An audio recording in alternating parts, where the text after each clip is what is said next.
Mimi kama chairman wa Jaluo Nyandikongadi, hii vita natokea kwa maana mimi ndio nasimamia Ofafa.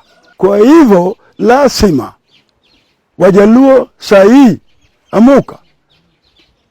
Naunga mimi mkono, sisi nataka jua mali Wajaluo iko wapi. Molasses lazima narudishwa.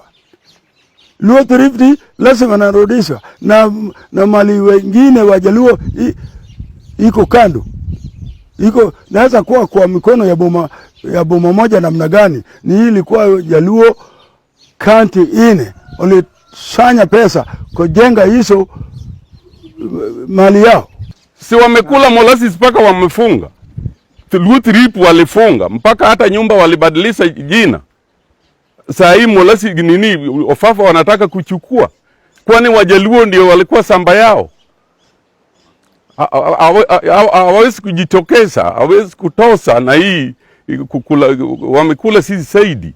Mzee Nyandikongadi anajaribu kutafuta mali ya Wajaluo ili awe ker ambaye anajua pale mali wa Wajaluo iko. Hii ndio sababu wanataka kutoa ker Nyandikongadi, walete ile alikuwa anafanya kazi kwa Luo Thrift, sababu yeye ndiye ataendelea kufinika. Sisi tunataka mali yetu irudi, na ndiye yule tulichagua alijaribu kupenya tuone pale mali ilienda. Ndiye kwa sababu hata sasa wanaweka watu yao hiyo kuja kuharibu hiyo mpango yetu iharibike, isiendelee. Na yule wanataka kuleta ndiye kwanza, ndiye muizi ya kwanza, ndiye alichukua pesa yetu yote akaficha na hiyo wengine.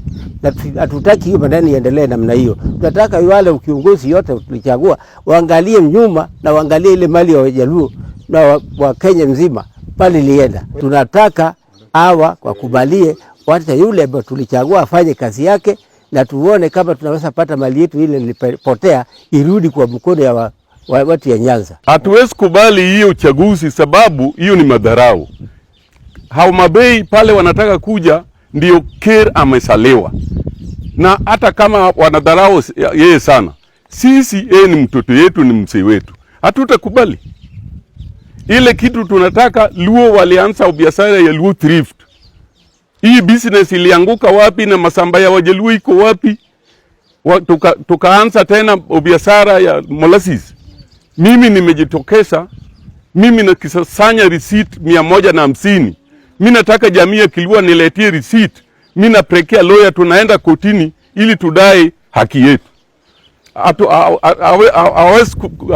Hatuwezi kubali wawe wakikuja tu kufuruga sisi hapa na pesa yetu wamekula yote wako nayo. Alete pesa yetu. Luo Thrift hakuna jina, imepotea. Na Odungiranda ndio alikuwa anafanya kazi hapo. Na yeye ndio sasa amekuwa proposed atakuja kuwa ker. Ker gani nakula mali ya Wajaluo na tena anakuwa ker ya Wajaluo?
Piny Luo ni gore.